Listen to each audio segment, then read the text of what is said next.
Welcome to study blog education YouTube channel पर आप सभी का फिर से एक बार स्वागत है।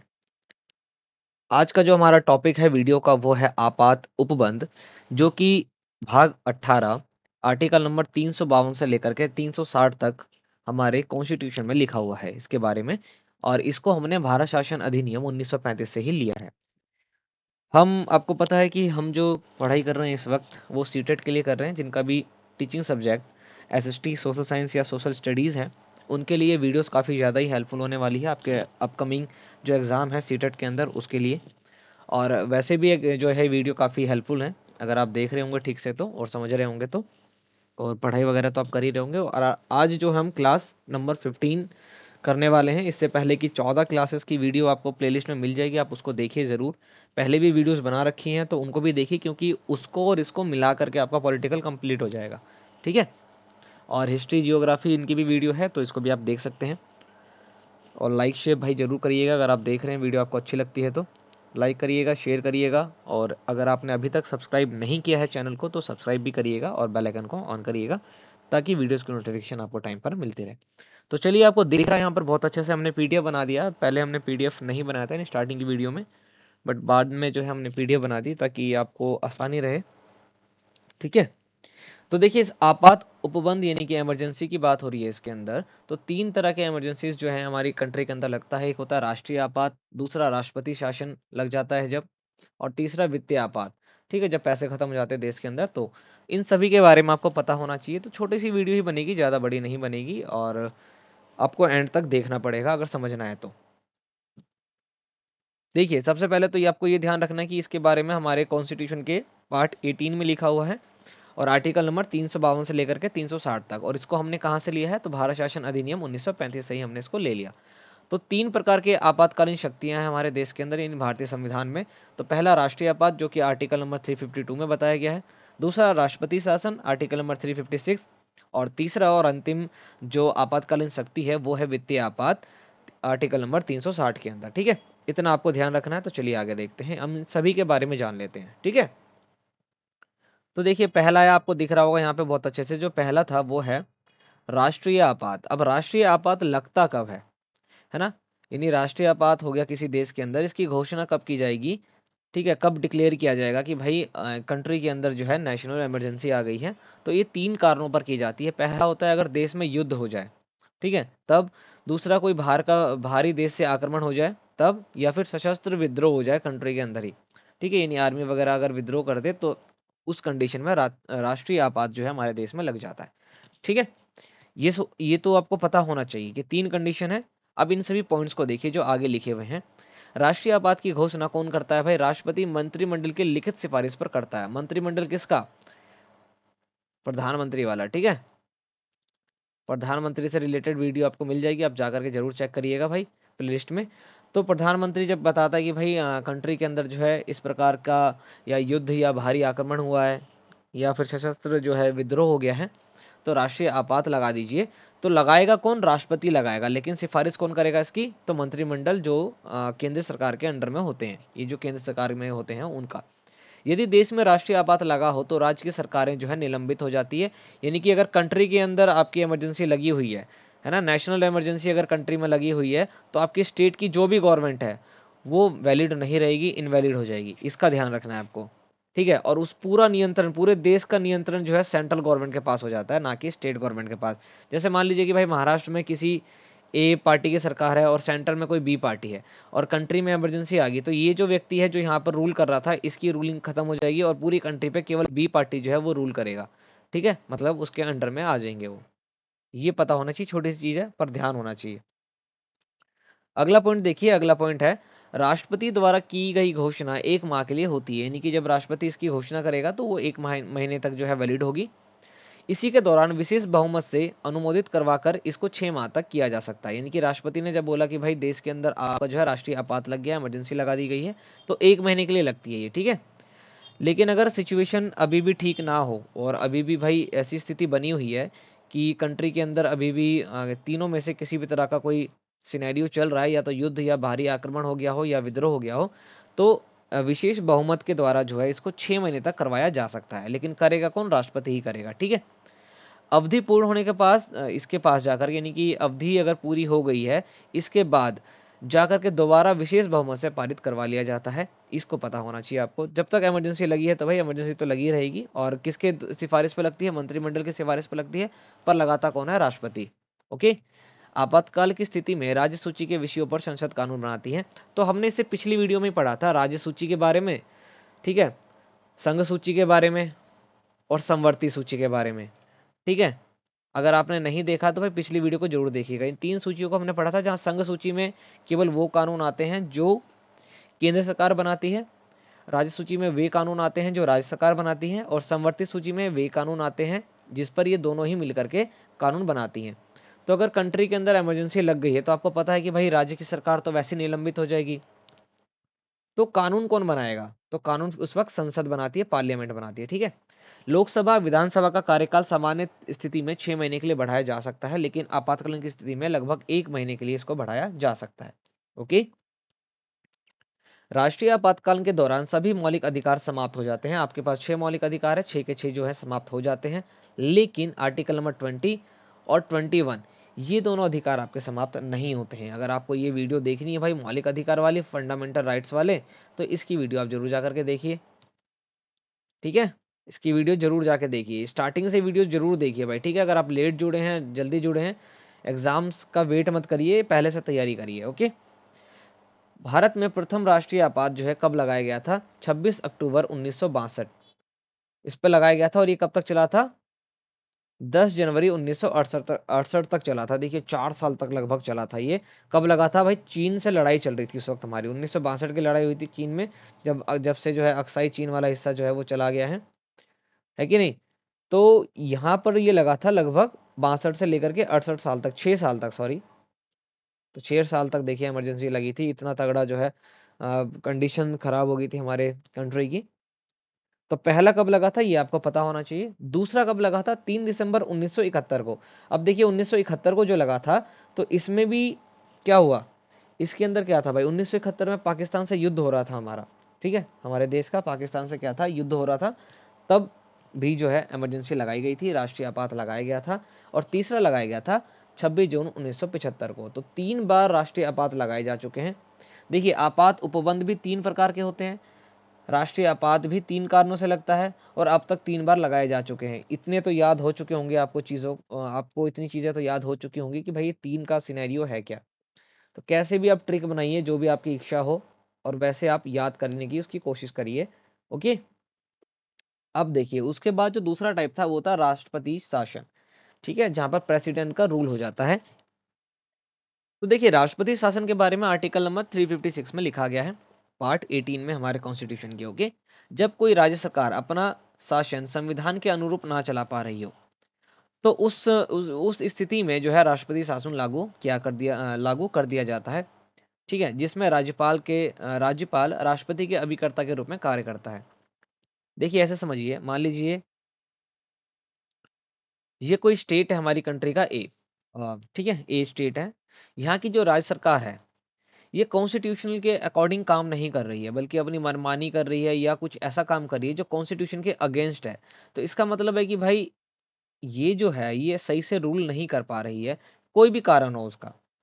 तो वहां पर क्या होगा? राष्ट्रपति शासन लग जाएगा। अब राष्ट्रपति शासन लगने के बाद क्या होगा कि यहाँ की जो क्या कहते हैं उसको, सीएम, चीफ मिनिस्टर जो होते हैं, और इनका मंत्रिमंडल जो है पूरा का पूरा निरस्त हो जाएगा। इनकी कोई वैल्यू नहीं रहेगी, वैल्यू बोले तो मतलब इनका शासन हट जाएगा और राष्ट्रपति शासन लग जाएगा यहाँ पर। अब जब राष्ट्रपति शासन लगेगा तो राष्ट्रपति शासन नहीं करेगा यहाँ पर, बल्कि कौन करेगा? राज्यपाल करेगा। और राज्यपाल जब शासन करेगा तो ये केंद्र सरकार के अकॉर्डिंग काम करता है बेसिकली, क्योंकि गवर्नर का काम इसी का है। पर राष्ट्रपति जो है यानी मुख्यमंत्री गवर्न नहीं कर पाता, रूल नहीं कर पाएगा, गवर्नर करेगा। और गवर्नर करता है राष्ट्रपति के अकॉर्डिंग। ओके। लेकिन वहां पर इनडायरेक्टली जो है केंद्र सरकार का ही रूल चलता है। कोई भी एक स्टेट जहाँ की जो सरकार है वो सही से काम नहीं कर रही है, वहां पर राष्ट्रपति शासन लग जाता है और उसकी सरकार को निलंबित कर दिया जाता है। ओके। राज्य का विधानमंडल भंग हो जाता है, यानी जो भी विधानमंडल उनका बना है खत्म हो जाएगा पूरा का पूरा, कोई वैल्यू नहीं रहेगी। राज्य के समस्त विधायी एवं वित्तीय कार्य जो है संसद के द्वारा किए जाते हैं, ना कि वहां के विधानसभा के द्वारा। ओके। तीसरा पॉइंट है संसद राज्य सूची के किसी भी विषय पर कानून बना सकती है। तो देखिए आपको पता है कि भाई राज्य सूची जो है, हमने पिछली वीडियो में पढ़ा है राज्य सूची के बारे में। तो राज्य सूची के अंदर तो भाई जो केंद्र राज्य की सरकार है वही कानून बनाएगी, लेकिन वो तो निलंबित हो गई है, वो तो रही नहीं। तो उस जगह पर कौन कानून बनाने आ जाएगा? संसद। सबसे पहले राष्ट्रपति शासन 1951 में लगा था। कहाँ पर लगा था? पंजाब में। तो देखिए सबसे पहले पंजाब में लगा था, कब? 1951 में। उसके बाद स्वतंत्र शासन होने के बाद राष्ट्रपति शासन 31 जुलाई 1959 को केरल में लगा था। तो अब तक दो जगह लगाया जा चुका है, पंजाब में सबसे पहली बार और दूसरा केरल के अंदर। ठीक है, ये आपको दो नाम याद रखने हैं, पहला पंजाब में, दूसरा केरल के अंदर। ओके, तो ये हो गया राष्ट्रपति शासन के बारे में। अब इसके बाद है वित्तीय आपात। भाई जब कंट्री के अंदर पैसा जो है वो खत्म हो जाए, कम पड़ जाए, तब जो शासन लगता है, जो आपातकालीन लगती है, इमरजेंसीज लगती है, वो आर्टिकल नंबर 360 में लिखा गया है। ओके, इसको भी देख लेते हैं भाई। जब राष्ट्रपति को लगे कि भारतीय अर्थव्यवस्था की साख को खतरा है, तो वित्तीय आपात लागू किया जाता है। जब राष्ट्रपति को लगे कि भारतीय अर्थव्यवस्था को क्या है? खतरा है, कि भैया इंडिया की जो इकोनॉमी है वो क्या है? खत्म होने वाली है या बहुत बुरी तरह से प्रभावित है, ग्रसित है। तो उस स्थिति में क्या होता है? कंट्री के अंदर वित्तीय आपात लागू कर दिया जाता है कि भैया कंट्री के पास पैसा नहीं है, तो आपको जो भी सेवा वगैरह मिल रही होती है, सरकारी पेंशन वगैरह, उसको बंद कर दी जाती है यहाँ पर। ठीक है, समझे कि नहीं? इसमें समस्त सरकारी कर्मचारियों के वेतन में कमी की जाती है तथा धन विधेयक पर राष्ट्रपति अपनी वीटो शक्ति का प्रयोग कर सकता है। देखिए वीटो एक पावर होती है। वीटो पावर का मतलब होता है कि जहां पर कोई भी एक प्रस्ताव आया है, ठीक है, कोई भी एक प्रस्ताव आया है, अगर उस पर वीटो कर दिया गया तो इसका मतलब होता है कि भाई ये प्रस्ताव पूरी तरह से रद्द कर दिया गया, पूरी की पूरी तरह से क्या कर दिया जाएगा? रद्द कर दिया जाएगा। तो देखिए कंट्री के अंदर ऑलरेडी पैसा नहीं है, तभी तो वित्तीय आपात लगाया है। तो वित्तीय आपात लगाने के बाद क्या होता है? जो सरकारी कर्मचारी है उनकी सैलरी को कम कर दिया जाता है। दूसरा, जिनको पेंशन्स वगैरह मिल रहे होते हैं उनमें कटौती की जाती है, और क्या किया जाता है? बेसिकली पैसों को रोका जाता है कि कुछ टाइम तक सर्वाइव किया जा सके। ओके, तो ये तीन प्रकार के जो हैं आपको आपात याद रखने हैं, ये बहुत अच्छी चीज है, इसको आपको ध्यान रखना है। ठीक है, छोटे छोटे से पॉइंट है, अगर आप एक बार और वीडियो देखेंगे या पढ़ भी रहे होंगे ना इसको, तो आपको इजीली समझ में आ रहा होगा। ठीक है, इसके बाद देखिए भाग 9 अनुच्छेद 243 एवं उसके भाग जो कि पंचायती राज से रिलेटेड है, इसको देख लेते हैं। ठीक है, ये वाला जो पॉइंट है ये इंपॉर्टेंट है, इसके हम आगे वाली वीडियोस के अंदर इसको भी कवर करेंगे, बट अभी इसको देखिए आप यहाँ पर। ठीक है, तो ये तो देखिए इमरजेंसी की तीन हमने कंप्लीट कर ली है इसको, तो वीडियो को हम कंटिन्यू कर रहे हैं ताकि इसी वीडियो में ज़्यादा से ज़्यादा कंटेंट को हम आपके लिए ऐड कर पाएँ। ठीक है, तो पंचायती राज, इसके बारे में भाग 9 अनुच्छेद 243 के अंदर लिखे गए हैं। ठीक है, सरकार ने 1957 में श्री बलवंत राय मेहता की अध्यक्षता में एक समिति गठित की थी, जिसके सुझाव के आधार पर पंचायती राज को 3 स्तर पर बांटा गया है। इस एक लाइन से देखिए क्वेश्चन कितने बने हैं कि किसकी कमेटी के द्वारा पंचायती राज देश के अंदर होना चाहिए, है देश के अंदर पंचायती राज होना चाहिए, ये बात की गई थी। तो श्री बलवंत राय मेहता, ये नाम आपको ध्यान रखना है। कब? 1957 में। ठीक है, कब? 1957 में। तीसरी बात आपको यहाँ पर जो देखना है वो ये है कि पंचायती राज के स्तर कितने हैं, लेवल कितने हैं। तो 3 लेवल में होते हैं ये पंचायती राज जो है, 3 लेवल में होता है। पहला है ग्राम पंचायत, जो कि ग्राम स्तर पर होता है, ग्राम यानी कि भाई गांव जो होता है, गांव के लेवल पर होता है। दूसरा है पंचायत समिति, जो ब्लॉक लेवल पर होता है, ब्लॉक लेवल पर होता है। ठीक है, ब्लॉक स्तर पर। तीसरा है जिला परिषद, जो जिला स्तर पर यानी कि डिस्ट्रिक्ट के लेवल पर होता है। तो ये 3 नाम और इनके 3 लेवल्स, ये आपको ध्यान रखने हैं। कुछ ज्यादा ही वीडियो में 3-3 हो रहा है ना। ग्राम पंचायत जो है वो ग्राम स्तर पर काम करेगा, पंचायत समिति जो है वो ब्लॉक स्तर पर काम करेगा, और जिला परिषद जो है वो जिला स्तर पर काम करेगा। ठीक है, ओके। अब देखिए एक इंपॉर्टेंट क्वेश्चन आपको यहाँ पर, कि भारत में पंचायती राज व्यवस्था की शुरुआत 2 अक्टूबर 1959 को पंडित जवाहरलाल नेहरू के द्वारा की गई थी। मोस्ट इंपोर्टेंट क्वेश्चन है, ये ध्यान रखिएगा। इसकी बात की गई थी 1957 में, और शुरू किया गया इसको 2 अक्टूबर 1959 को। देखिए ये याद करने में कोई टफ नहीं है बिल्कुल भी, अगर आपको ये डेट याद है तो भाई बहुत आसान है इसके लिए। देखिए 2 अक्टूबर को महात्मा गांधी जी का जन्मदिन होता है, लाल बहादुर शास्त्री जी का जन्मदिन होता है। तो 2 अक्टूबर जो है आपको इजीली याद रहेगा। दूसरा 1959 57 के बाद 2 साल, कैसी भी कोई भी ट्रिक आपको जो जैसा ट्रिक अच्छी लगती हो बना लीजिए, बाकी ट्रिक बनाने की ज़रूरत है नहीं। अगर आप पढ़ते हैं अच्छे से, जेनुइनली पढ़ रहे हैं, आप टीचर बनने जा रहे हैं और अगर आप भी रटेंगे या वो करेंगे तो फिर तो गलत बात है भाई, स्टूडेंट को क्या बताएँगे आप, है कि नहीं? तो ये पता होना चाहिए भी, सही बात है भाई, मालूम तो होना चाहिए। ठीक है, तो देखिए ये वाला जो पैरा है जो पंचायती राज से रिलेटेड है, यहाँ पर आपको 4 से 5 सवाल देखने को मिल गए बहुत आसानी से। एक तो इस लाइन में मिल गया, दूसरा इस लाइन में मिल गया। देखिए यहाँ पर मैचिंग भी दी जा सकती है आपको कि भैया जिला परिषद किस लेवल पर काम करेगा, पंचायत समिति किस राज्य पे काम करेगी, किस लेवल पर काम करेगी, और ग्राम पंचायत जो है वो किस लेवल पर काम करेगा, ये आपको पता होना चाहिए। फिर पंचायती राज जो है 3 स्तर में होते हैं। इसकी अध्यक्षता किसने की थी? श्री बलवंत राय मेहता जी ने की थी। कब की थी? 1957 में। ओके, तो कम से कम 4 से 5 क्वेश्चन आपको इजीली पंचायती राज से यहाँ पर देखने को मिल गया। मिला है कि नहीं मिला भाई? है ना? मिल गया? अब चलिए इसको भी देख लेते हैं एक बार। जो पहला था ग्राम पंचायत, दूसरा पंचायत समिति और तीसरा जिला परिषद। देखिए ग्राम पंचायत के सदस्य ग्राम सभा के द्वारा चुने जाते हैं। देखिए हर एक पॉइंट इंपॉर्टेंट है, कुछ भी मिस मत करिएगा। ओके, ग्राम पंचायत के जो सदस्य होते हैं वो ग्राम पंचायत के सदस्य जो होते हैं वो ग्राम सभा के द्वारा चुने जाते हैं। 1 नंबर का क्वेश्चन आपका ये रहा। और मतदाता की न्यूनतम आयु कितनी होनी चाहिए? 18 साल। यानी जो वोट देने जा रहे हैं वो उनकी मिनिमम एज कितनी होनी चाहिए? 18 साल होनी चाहिए। और जो सदस्य है यानी कि जो ग्राम पंचायत का सदस्य मेंबर बनना चाहता है उसकी एज 21 साल होनी चाहिए। ओके, ग्राम पंचायत की 1 माह में एक बैठक जो है आयोजित की जाती है, जिसकी अध्यक्षता कौन करता है? सरपंच करता है।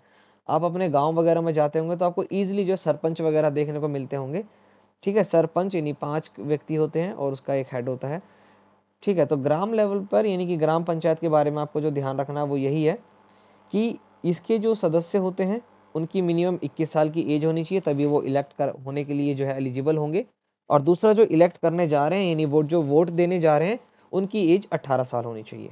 ओके, और ग्राम पंचायत के जो व्यक्ति होते हैं, जो सदस्य होते हैं, वो जो है किसके द्वारा चुने जाते हैं? ग्राम सभा के द्वारा चुने जाते हैं। ठीक है, इतना याद हो गया। दूसरा, 1 महीने में एक बैठक जो है इनकी आयोजित की जाती है। इनकी अध्यक्षता कौन करता है? सरपंच करता है। ठीक है सर। उसके बाद है पंचायत समिति। यह पंचायती राज की मध्यमवर्ती स्तर है। ये पहला स्तर, ये दूसरा हो गया, ये तीसरा हो गया स्तर यानी लेवल, है कि नहीं? तो सेकंड लेवल है पंचायत समिति। तो भाई मध्यमवर्ती क्योंकि मिडिल में आता है ये। इसका मुख्य प्रशासनिक अधिकार प्रखंड ब्लॉक विकास अधिकारी होता है। 1 नंबर का क्वेश्चन आपका ये रहा। ग्राम के विकास के लिए राज्य सरकार द्वारा अनुदान पंचायत समिति को दिया जाता है। गांव के विकास के लिए जो भी पैसा वगैरह दिया जाता है वो ग्राम पंचायत को नहीं दिया जाता, बल्कि पंचायत समिति को दिया जाता है, पंचायत कमेटी को दिया जाता है। और वे लोग जो हैं अलग अलग गांव में उस पैसे को डिस्ट्रीब्यूट करते हैं। और पैसा कौन देगा? तो भैया जिस राज्य के अंदर जिस स्टेट में वो गाँव आता है वो स्टेट इनको पैसा देगी। ठीक है, जो भी फंड वगैरह दिया जाता है। ये हो गया पंचायत समिति के बारे में। जो तीसरा लेवल है वो है जिला परिषद। यह ग्रामीण स्वशासन संस्थाओं तथा राज्य सरकार के बीच एक कड़ी का काम करता है। ठीक है, सभी पंचायत समिति के प्रधान लोकसभा सदस्य, राज्यसभा सदस्य, विधानसभा व विधान परिषद के जो सदस्य होते हैं वो जिला परिषद के भी सदस्य होते हैं। ध्यान से देखिए इस चीज को। सभी पंचायत समिति के प्रधान यानी इसके जो प्रधान होंगे, हेड होंगे, लोकसभा सदस्य, राज्यसभा सदस्य, ठीक है, और विधानसभा और विधान परिषद के जो सदस्य होते हैं ये सभी के सभी जो है जिला परिषद के भी सदस्य होते हैं। मोस्ट इंपोर्टेंट क्वेश्चन है आपका। ठीक है, तो देखिए इसके बारे में भी हमने पढ़ लिया, इसके अंदर काफी अच्छे से इजीली आप इस चीज को जान चुके हैं। ठीक है कि नहीं? तो ये वाली वीडियो जो थी वो यहाँ पर हो जाती है हमारी कंप्लीट बहुत अच्छे से, और उम्मीद है कि आपने इस चीज को पढ़ा होगा, समझा होगा। हमने इसमें आपात उपबंध के बारे में पढ़ा। ठीक है, और किसके बारे में पढ़ा? पंचायत के बारे में पढ़ा। ठीक है कि नहीं? इसकी नेक्स्ट वीडियो में हम इससे आगे पढ़ेंगे। तब तक आप जो है इनकी पिछली वीडियोस को देख सकते हैं जो कि सिविक्स की ही है। आपके एग्जाम पॉइंट ऑफ व्यू से काफ़ी ज़्यादा इंपॉर्टेंट है। प्लेलिस्ट बना रखी है, आप डिस्क्रिप्शन बॉक्स को चेक करिए, पिछली बार की भी प्लेलिस्ट आपको मिल जाएगी। अगर आप चैनल पर आ जाते हैं तो एक बार प्लेलिस्ट को जरूर चेक करिए, हो सकता है आपके लायक कुछ ना कुछ चीज़ आपको वहाँ पर देखने को जरूर मिले। ठीक है, धीरे धीरे कंटेंट हम डालते जा रहे हैं, ज़्यादा से ज़्यादा लाने की कोशिश कर रहे हैं, है कि नहीं? और आपसे एक उम्मीद है हमारे को कि आप अगर आए हैं तो आप सब्सक्राइब जरूर करेंगे हमारे चैनल को, है कि नहीं? और अगर आपको कोई भी सजेशन देना है तो आप नीचे कमेंट करके ज़रूर देखिए। आपको वीडियो अच्छी लगती है बताइए कि हाँ, आपकी वीडियो ये अच्छी थी। और अगर वीडियो सही नहीं लगती है तो कोई कमी दिखती है तो आप नीचे वो भी कमेंट करके बता दीजिए, ताकि हम नेक्स्ट वीडियो में उसको दूर कर पाएँ। हम आपसे मिलेंगे नेक्स्ट वीडियो में, तब तक के लिए जय हिंद।